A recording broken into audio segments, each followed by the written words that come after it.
एक air hostess बस एक ग्लास वाइन देने आई थी, लेकिन सामने बैठे माफिया डॉन की नजर उसी पर टिक गई। जब उसने देखा कि वो पीछे सामान समेट रही है तो वो सीधा उठकर पास आया और एक तरफ का पर्दा खींच दिया। एयर होस्टेस ने हल्की सी मुस्कान दी। उसे अंदाजा था कि वो क्या चाहता है। वो उसके पास आया और धीरे से उसकी कमर थाम ली। एयर होस्टेस भी समझदार थी, चुपचाप बैठ गई। करीब 1 घंटे बाद उसकी आंखों से आंसू निकल आए थे, लेकिन अंदर से वो खुश थी, क्योंकि जिसके साथ वो थी वो न सिर्फ दिखने में हैंडसम था, बल्कि पूरे शहर का सबसे बड़ा गैंगस्टर भी। लेकिन उसी बिजनेस ट्रिप के दौरान उसकी नजर एक औरत पर पड़ी, एक बेमिसाल खूबसूरती, जिसे देखकर वो बस खो सा गया। पहली ही नजर में कुछ ऐसा था कि वो उसे भूल ही नहीं पाया। फिर क्या था, उसने पूरे नेटवर्क को एक्टिव कर दिया और उसे जबरन उठवा लाया। जब वो औरत होश में आई तो बिल्कुल हैरान थी। न कुछ याद था, न समझ आ रहा था कि ये जगह कौन सी है। वो उठकर कमरे का हर कोना देखने लगी, फिर घबराकर दरवाजे की तरफ भागी और जोर जोर से पीटना शुरू किया, मगर कोई जवाब नहीं मिला। रात तक यही हाल रहा। जब उसने दरवाजे की दरार से देखा, कोई बाहर खड़ा। एक लड़की ने जानबूझकर तरबूज में सुई चुभोकर एक अजीब सी लिक्विड डाल दी। फिर उसने तरबूज काटा और इंतजार करने लगी। जब सब घर वाले तरबूज खाकर सो गए तो लड़की ने एक एक करके सबको चेक किया। तभी उसने अपने साथी को अंदर बुलाया। दोनों ने मिलकर काम शुरू किया। घर की सारी कीमती चीजें समेटनी शुरू कर दी। जब निकलने का समय आया तो लड़की को याद आया कि दूसरे माले पर एक लॉकर है, जो दोनों ऊपर चले गए। लेकिन उन्हें यह नहीं पता था कि एक जवान जोड़ा अभी घर के एक कोने में जाग रहा था। उन्होंने तरबूज नहीं खाया था। जब दोनों नीचे आए तो जवान जोड़ा समझ गया कि घर के सब लोग कुछ अजीब हालत में हैं। मर्द ने पुलिस को फोन करना चाहा, लेकिन तभी चोर नीचे आ गए। मर्द ने तुरंत अपना दिमाग चलाया और ऐसे एक्टिंग की जैसे वह बेहोश हो। जब चोर यह देख रहे थे तो मर्द ने अपनी बीवी का हार चोर के बैग में डाल दिया। इसके बाद चोर के दोनों साथी के बीच लड़ाई शुरू हो गई, क्योंकि उन्हें लगा कि एक दूसरे ने यह काम किया है। तभी मर्द और उसकी बीवी ने मौका देखकर चोरों के पैर बांध दिए। चोर संभलते इससे पहले ही दोनों उन पर हावी हो गए। दोनों ने मिलकर चोरों को पुलिस के हवाले कर दिया। सुहाग रात पर लड़का गाना गाते हुए अपनी महबूबा के पास आया और उसको ख्वाबों के परी बोलते हुए लेटा दिया। वो बोली, लाइट बंद कर दो ताकि तुम्हें परम सुख दे सकूं। पर तभी कमरे का दरवाजा खटका। उसने सोचा रात के 12 बजे कौन होगा। वहाँ मम्मी सफेद चादर लेकर खड़ी थी, जो कि लड़का लड़की को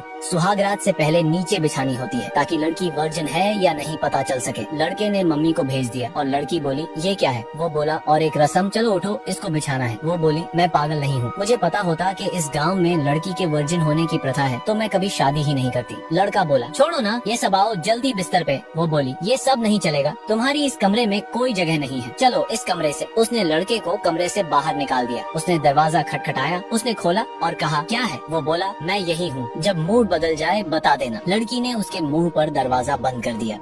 यह है शिवराम किशन, जिनकी 3 बीवियां हैं और यह सब गलती से हो गया। लेकिन बड़ी समस्या यह है कि तीनों बीवियों को सुबह सुबह मॉर्निंग किस चाहिए। इस चक्कर में शिवराम को भारी ट्रैवल करना पड़ता था। जब उसने यह समस्या अपने दोस्त को बताई तो दोस्त ने एक गजब का आइडिया दिया। दोस्त ने कहा कि तीनों बीवियों को एक ही फ्लैट में रख लो, बस अलग अलग फ्लोर्स पर। शिवराम को बात जंच गई। उसने कोकटेल टावर में फ्लैट ले लिया और तीनों बीवियों को अलग अलग फ्लोर्स पर सेट कर दिया। एक को 8वें, दूसरी को 6ठे और तीसरी को 4थे फ्लोर पर, और सबसे ऊपर वाले फ्लोर पर दोस्त को रखा, ताकि बहाना बनाकर बीवियों से मिल सके। सुबह शिवराम ऑफिस के लिए निकला। नीचे आकर उसने तीनों को टाटा और फ्लाइंग किस दिया। तीनों ने खुशी खुशी स्वीकार कर लिया, लेकिन किसी को कुछ पता नहीं चला और चौकीदार सब देख रहा था और सन्न रह गया। आगे क्या होगा जानने के लिए लाइक और कमेंट करो। शिवराम की 3 पत्नियां होते हुए भी उसकी एक गर्लफ्रेंड थी, जिसका नाम था दीपिका। एक दिन दीपिका ने शिवराम से कहा कि वह उसे अपने पापा से मिलवाना चाहती है, लेकिन शिवराम ने पहले उसकी फोटो पापा को दिखाने की बात कही। दीपिका ने अपने पापा को फोटो दिखाने के लिए टेबल पर रख दिया और उनसे कहा कि थोड़ा समय निकालकर फोटो देख लें। फिर वह चली गई। पापा जब फाइल उठा रहे थे तो फोटो नीचे गिर गई। उसी समय एक लड़की इंटरव्यू के लिए आई थी, जिसे अपना जीवन साथी की फोटो लाने के लिए कहा गया था। जब उसने फोटो निकाली तो गलती से शिवराम की फोटो देख ली और कह दिया, यही है मेरा जीवन साथी। पापा ने फोटो देखी और सख्त लहजे में कहा, अगर फोटो गलत हुई तो नौकरी छोड़नी पड़ेगी। डरी हुई लड़की बाहर आई और फोटो को चूमा, लेकिन तभी उसने देखा कि यह गलत फोटो है। नौकरी जाने के डर से उसने कुछ नहीं कहा और चुपचाप सब कुछ सह लिया। एक लड़की सिर्फ अपने पसंदीदा सीरीज में इतनी खो गई थी कि रात भर सोई ही नहीं। जब उसकी माँ ने देखा तो गुस्से में आकर टीवी ही तोड़ दिया, लेकिन लड़की को कोई फर्क नहीं पड़ा। वो पॉपकॉर्न खाते हुए घूर के माँ को ही नीचा दिखाने लगी। ये देख माँ पूरी तरह भड़क गई और उसके हाथ से पॉपकॉर्न छीन कर फेंक दिया। तब लड़की गुस्से में कुछ ऐसा बोल गई जिससे माँ के होश उड़ गए, क्योंकि उसे तभी समझ आया कि ये लड़की उसकी बेटी है ही नहीं। डर के मारे वो भागकर अपने कमरे में गई और दरवाजा बंद कर लिया, लेकिन डर इतना ज्यादा था कि उसने भारी अलमारी और अपना पलंग तक दरवाजे के पास खिसका दिया। तभी लड़की दरवाजे के बाहर आकर माफी मांगने लगी, लेकिन इससे माँ और ज्यादा डर गई और पीछे हटती गई। संयोग से उसके पैर के नीचे एक पेचकस आ गया जिससे उसे थोड़ा साहस मिला। तभी दरवाजे पर जोरदार धक्का लगा जिससे सब हिल गया। थोड़ी ही देर में दरवाजे की कीलें ढीली पड़ गईं और दीवारों में भी दरारें आ गईं। लग रहा था कि अब उसका बचना मुश्किल है। वो दरवाजा रोकने गई लेकिन एक जबरदस्त ताकत ने उसे पीछे धकेल दिया। तभी उसने पलंग के नीचे छुपने की कोशिश की, सोचा कि अब जान बच जाएगी, लेकिन लड़की कमरे में घुस आई। हैरानी की बात ये थी कि उसके चेहरे पर अजीब सी मुस्कान थी और वो कहने लगी, माँ डरो मत। जब माँ कुछ भी समझने को तैयार नहीं थी तब लड़की अजीब चाल से उसकी तरफ बढ़ने लगी। इसके लिए एक लाइक सब्सक्राइब तो बनता है।